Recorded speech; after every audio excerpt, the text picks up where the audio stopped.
5% do faturamento.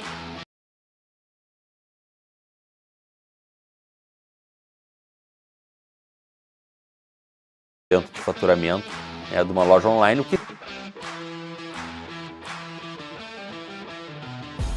Olá aluno, olá aluna, tudo bem? Vamos falar hoje dos principais KPIs de marketing digital. A estrutura que a gente vai ver aqui hoje primeiro, vamos falar das categorias de KPIs em marketing digital, vamos falar de KPIs de tráfego e engajamento, vamos falar de KPIs de conversão, na medida em que a gente precisa se preocupar sempre com a conversão, e vamos falar de alguns KPIs financeiros e do impacto estratégico deles dentro do composto do mix de marketing das empresas. Tá? Bom, as categorias de KPIs em marketing digital. Mergulhando um pouquinho mais no universo do marketing digital, onde existe muito dado em abundância, tá? A gente tem os KPIs como ferramentas essenciais para navegar nesse oceano de informações. Então a gente precisa entender, basicamente, quais são os principais indicadores que vão nos ajudar nessa navegação e como eles se conectam aos objetivos do nosso negócio. Certamente você talvez já tenha ouvido falar de métricas como taxa de conversão, CTR ou ROI. São métricas, são KPIs que, se a gente compreende bem, nos ajudam a ter ótimos insights poderosos em marketing. Então a ideia é que você, depois de assistir essa aula, saiba entender claramente quais KPIs priorizar, especialmente na questão do digital, e como usar eles estrategicamente falando. Os KPIs em marketing digital, eles estão agrupados então em diferentes categorias, dependendo daquilo que a gente quer medir. Tá? As principais categorias são os KPIs de tráfego, os KPIs de engajamento, os KPIs de conversão e os KPIs financeiros. Os KPIs de tráfego, eles vão estar medindo principalmente a quantidade e qualidade de visitantes no nosso site ou na nossa plataforma. Quanto a gente está conseguindo gerar de tráfego, quanto a gente está conseguindo atrair de pessoas para conhecer, visitar a nossa plataforma, obviamente pensando que isso tem muito a ver com o investimento que eu faço em marketing, às vezes fora da própria web. A sinergia on-off, e tem gente que nem fala mais em sinergia on-off, de tão unidas que já estão as coisas, nos leva a pensar um pouco sobre isso. Agora, o quanto as pessoas interagem com o nosso conteúdo é o KPI de engajamento. Eu tenho um conteúdo que está gerando, não está gerando interação. Minha postagem está gerando compartilhamento, está gerando comentários, ou é uma postagem isolada que passa ali com um número X de curtidas, mas que nem sempre tenha o grau de engajamento, o grau de conversa que eu gostaria, ou que eu pense que a minha marca, que meu produto mereça ter. Depois, o KPI de conversão, olhando um pouquinho mais ali em termos de funil, ele avalia o nosso desempenho em transformar visitantes ou leads em clientes. O meu visitante da página, o visitante do Insta, enfim, da rede social, ele faz ali o caminho para a compra. E, de fato, qual é o meu KPI financeiro? Como eu estou medindo o impacto do marketing no meu resultado financeiro? Lembrando que é interessante comentar que a pesquisa de marketing, muitas vezes, estou falando aqui de mundo afora, Estados Unidos e Europa, quando se criam as diretrizes acadêmicas de pesquisa em marketing, se escolhem quais os campos vão ser priorizados, as métricas de marketing, elas são quase sempre prioritárias. Durante muitos anos, quando se considerou uma evolução das métricas de marketing, essa evolução ela se baseou no investimento de empresas em buscar, em tentar fazer com que a academia, através de cátedras, através de projetos, buscasse gerar ferramentas mais interessantes para a gente ter os KPIs. Então, portanto, o impacto do marketing no resultado financeiro ele é importante, ele é desejável. Hoje, nenhum executivo de marketing pode se dar o luxo de não pensar na sua contribuição para o impacto financeiro da empresa. Tá? Então a gente tem que ser accountable, a gente tem que ajudar a justificar, pagar ou não, essa conta. Aí isso também se dá muito através da nossa visão e avaliação de projetos. Bom, se a gente pensasse numa campanha de e-commerce, por exemplo, o meu KPI de tráfego ele seria o total de visitantes no site, o meu KPI de engajamento seria o tempo médio que eu ficaria naquela página, ou até a taxa de rejeição.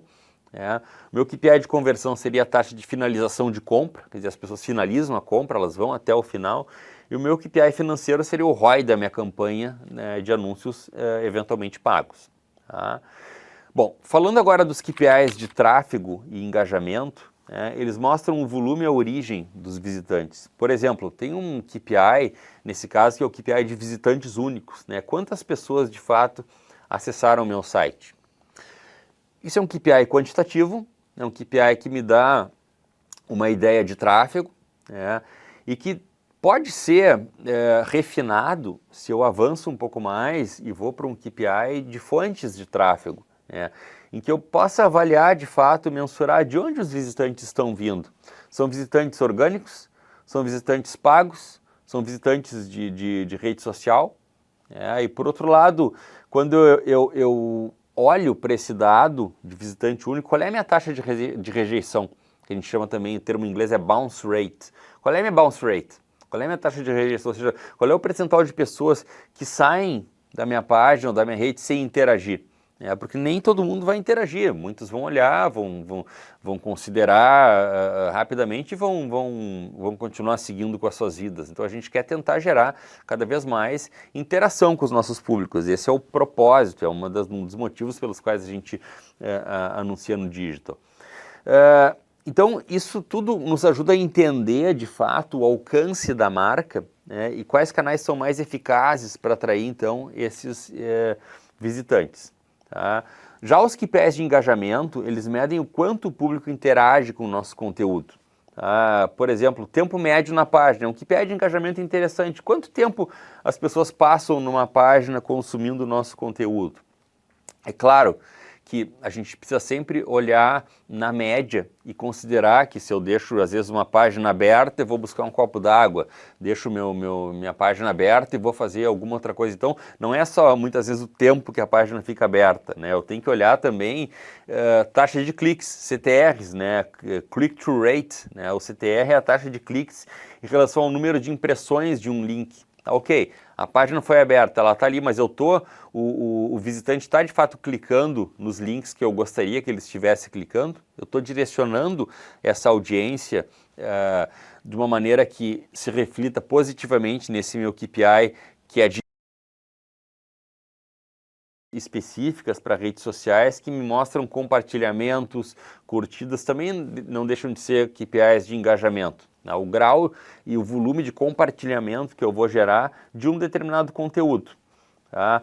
Digamos que eu coloque um artigo no blog da minha empresa, tá? E vejo que tem um tempo alto, médio, né, na página. Possivelmente o conteúdo daquele blog foi relevante, né? Isso vale para notícias, por exemplo, em veículos de comunicação que estão evidentemente online. Então, possivelmente a minha taxa de engajamento ela é boa, né, porque o consumidor, o cliente, ele ficou, o internauta, ele ficou bastante tempo ali em cima do artigo do blog. Então aquele conteúdo possivelmente pode estar performando melhor que um outro determinado conteúdo que eu gero. Tá? Falar em blog, tem um case muito interessante que surge a partir do marketing digital, que é o case de uma marca de cosméticos americana chamada Glossier. E olha que interessante. Esse case ele mostra o crescimento de uma marca a partir justamente dessa métrica que é o tempo, né, que tu fica na página. Tá? Então, existia dentro do mercado de moda americano uma pessoa com uma posição de editora-chefe de uma determinada área da Vogue. Aí ela tinha um blog de maquiagem. É um blog próprio de maquiagem que ela vinculava lá no produto da Vogue.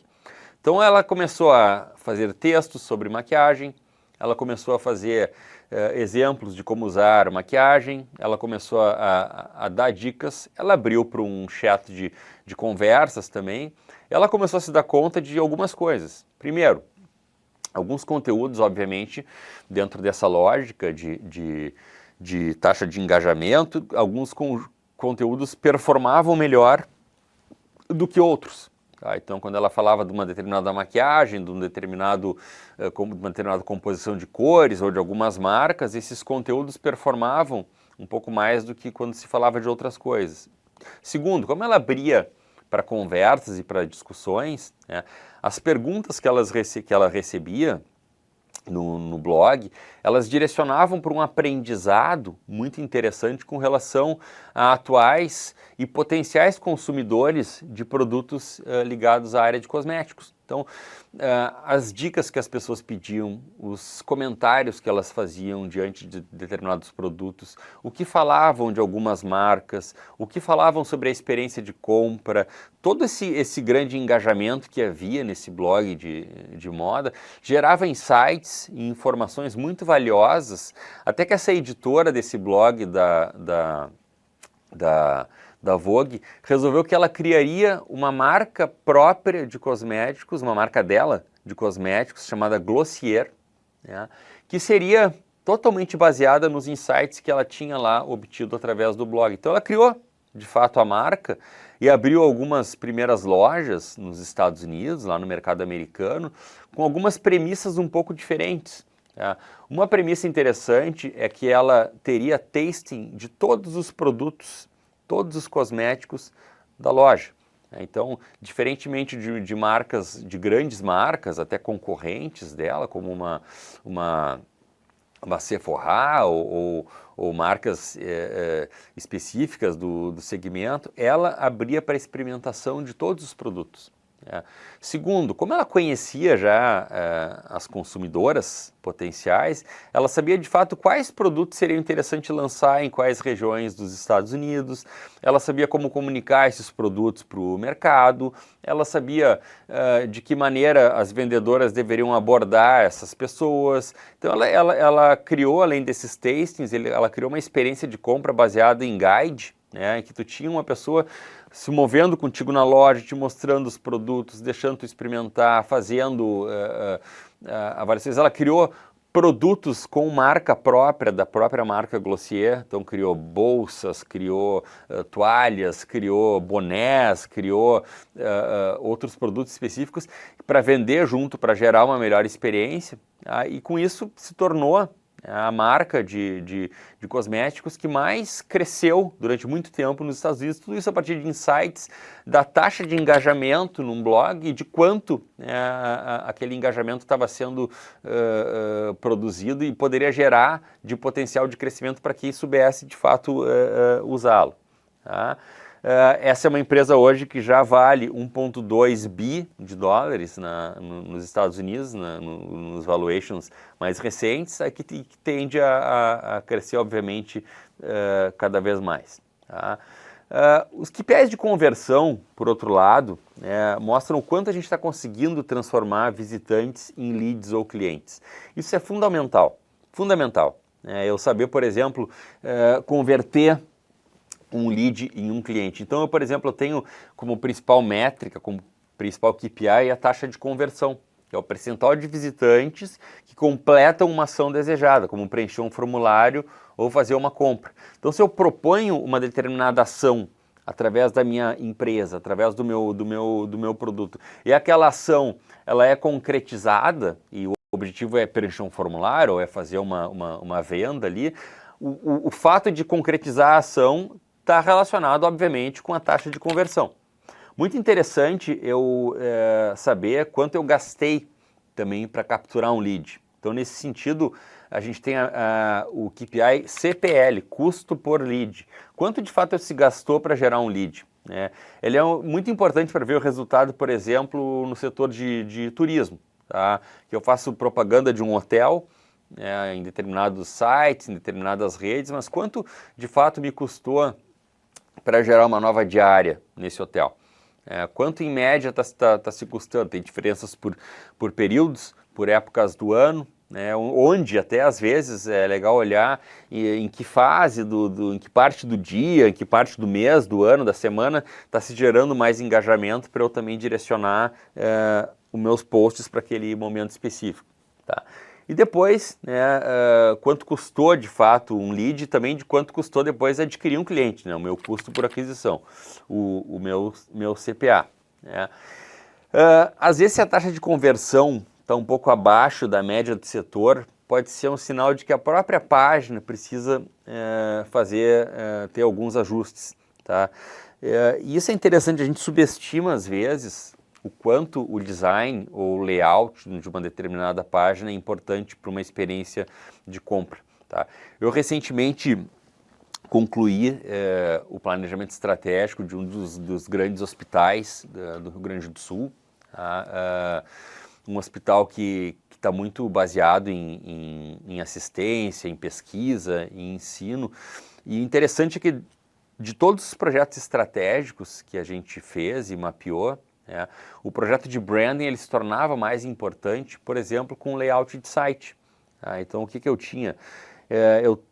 Temos uma marca super bem percebida pela comunidade, que tem no seu produto, serviço, digamos assim, o highlight, ou seja, a satisfação do paciente, do cliente é muito alta. Obviamente que quando a gente está falando de um hospital, a gente tem que estar olhando para QRs, né, para resultados-chave ligados a fatores que são do dia a dia da área da saúde, taxa de infecção, tempo de internação, grau de satisfação com procedimentos, etc. Mas embora eu tivesse um conjunto de KPIs que estivesse performando bem, quando eu ia olhar a percepção da marca, a marca era considerada um pouco mais antiga. Aí o próprio site desse hospital, no qual eu atuei fazendo planejamento estratégico, ele tinha elementos de design que precisavam ser aprimorados, que precisavam estar um pouco mais à frente da prioridade. Portanto, olhar para um design de site, às vezes, me ajuda a comunicar melhor uma estratégia que é bem mais estrutural, que é bem mais antiga, porque se eu posso buscar um reposicionamento, uma maneira nova de ser percebido pelo mercado, porque posicionamento estratégico é isso, né? Como eu quero ser percebido em determinado mercado. Um reposicionamento estratégico trata de uma nova maneira de ser percebido pelo mercado. E quando a gente busca um reposicionamento estratégico, ou seja, eu quero gerar uma nova percepção no meu público, eu quero que o meu público entenda que existe uma ação nova, uma venda nova, uma imagem nova sendo gerada ali. O que eu tenho para monitorar esse posicionamento? Justamente o meu mix de marketing. Então, dentro do meu mix de marketing, se eu for olhar a minha assistência, o meu produto, a minha precificação, embora muito seja baseado em convênios hoje na área da saúde, o meu lugar de atendimento, ponto de venda, distribuição, onde eu estou na comunidade, mas principalmente a minha comunicação, como eu me comunico, eu tenho num site, hoje em dia, uma fonte de percepção de comunicação muito interessante. Então, não adianta eu fazer um reposicionamento inteiro, né, e querer uma taxa de engajamento com a minha marca, principalmente se eu estou olhando para o digital, se o meu site estiver antigo. Então isso é para dizer que muitas vezes o investimento que é o menor deles, um ajuste em layout, em design de site, embora eu saiba que os preços variam, né, numa escala grande nesse sentido, às vezes um investimento único que eu preciso fazer ali é importante demais para uma compreensão até de um reposicionamento estratégico. Tá? Os KPIs financeiros, finalmente, que quando a gente fala em impacto estratégico, mostram como o marketing está contribuindo, de fato, para o resultado financeiro da empresa. Né? Então, o meu ROI é o lucro que eu gero em relação àquela minha campanha digital. O LTV, ou Lifetime Value, é o valor total que um cliente gera ao longo da sua relação com a empresa. Então, obviamente, que se eu for trazer clientes via web, ou via digital, ou via outras fontes, eu tenho que considerar se é um cliente que fica pouco, médio ou muito tempo na empresa. Claro, partindo do pressuposto que eu estou falando de um negócio relacional e não transacional, um negócio que permite que o cliente tenha uma relação de longo prazo. Quando a gente entrar no nosso conteúdo de Customer Equity, né, de gerenciamento de jornada de cliente e dados e KPIs para isso, a gente vai poder falar um pouquinho mais a fundo dessa questão toda do Customer Equity, né, dessa questão do valor que o cliente gera. Mas evidentemente que já existem maneiras mais modernas de eu ter, até baseado em inteligência artificial, um tipo de análise mais preditiva. Hoje, eu tenho ferramentas que eu posso monitorar, por exemplo, quando um cliente entra numa empresa, dependendo da estatística, de por onde ele entrou e o tipo de consumo no início da relação, se esse cliente vai ficar pouco, muito ou médio tempo comigo. A Amazon, por exemplo, é uma empresa que criou uma ferramenta de métricas de web, onde ela sabe muitas vezes, antes de um cliente concluir uma compra, se aquele cliente vai comprar aquele produto ou não. E às vezes, dependendo do tamanho da compra, do número de clientes, ela começa a embalar o produto antes mesmo do cliente fechar a compra. Por quê? Porque ela faz análise de KPI que é preditiva, ou seja, ela tenta ter antes o retorno daquilo que o cliente está buscando ali. Tá? ROI é importante, portanto, observando, obviamente, o ciclo de vida que a empresa ou o produto está, o ciclo de vida do produto e o ciclo de vida da empresa nem sempre são os mesmos. Tá? A gente tem que considerar se a gente está no estágio de atração, de consideração ou de compra, e dependendo do cliente ou do mercado, isso vai ser mais curto ou vai ser mais longo. Eu tenho, por exemplo, um cliente que é uma imobiliária, que trabalha com venda de apartamentos de alto valor, apartamentos ali da faixa de 2, 3 milhões, mas ela entendeu que para o mercado onde ela atua, ela buscaria clientes mais frequentes e até teria um ROI melhor nas campanhas se ela passasse a operar também com imóveis de valor um pouco menor. Ela não quebraria o posicionamento de mercado dela de alto padrão, mas se ela pudesse baixar ali de 3 milhões até 1,5 mais ou menos, tá? Mantendo as regiões das cidades onde ela atua, porque ela é muito focada essa imobiliária em regiões específicas ali, se ela pudesse trazer a venda para aquela especificidade daquela região ali e para um volume de mercado de valor financeiro um pouco menor, ela abriria uma quantidade de clientes potenciais maior, suas campanhas digitais teriam uma geração de lead mais interessante, e essa geração de lead diminuiria o custo por lead, o custo por aquisição, e obviamente aumentaria a sua venda. Então, uma adequação baseado nesses KPIs de custo por lead e custo por volume. Tá?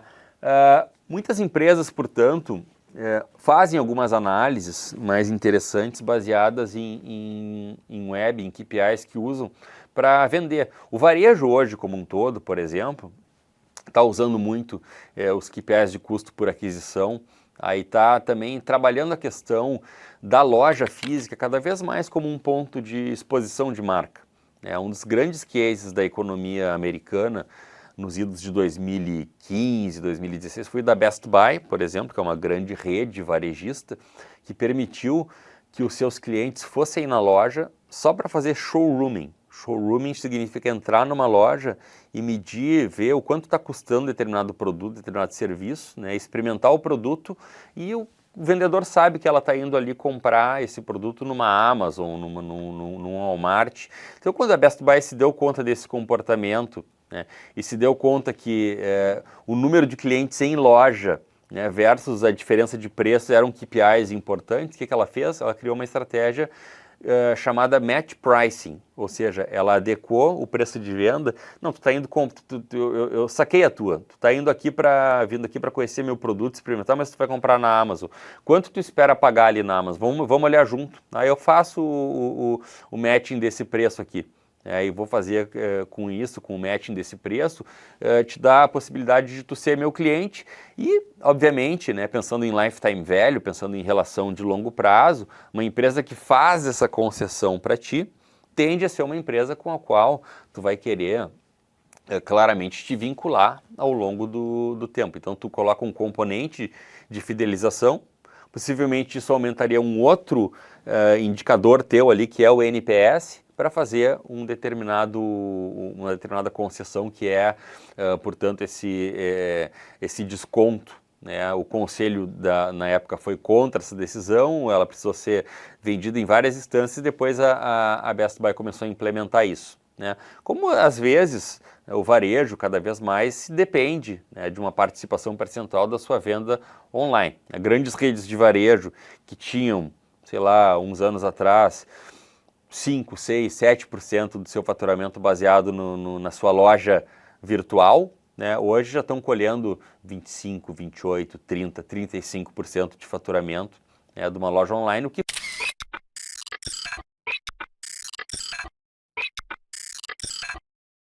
faz, por outro lado, com que se cresça cada vez mais a importância do investimento online, né, e do varejo, e não só o varejo, outros segmentos, outras empresas poder prestarem atenção a KPIs que reflitam, portanto, essa questão do online.